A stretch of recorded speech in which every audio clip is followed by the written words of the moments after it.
தரிதழைக்கும் புண்ணியத்தை வாங்கிட்டு போங்க நிம்மதி பிறக்கும் வெள்ளை குதிரை ஏறி வரும் கருப்பசாமிதான் வெற்றி மாலை சூடி வரும் கருப்பசாமிதான்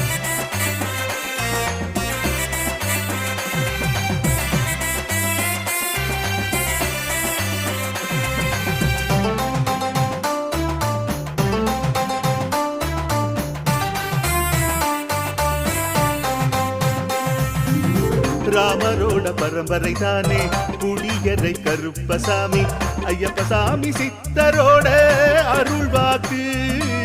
முழு முதற் கடவுளை வணங்கி அரோகரா என்று முழங்கி பாண்டி சித்தர்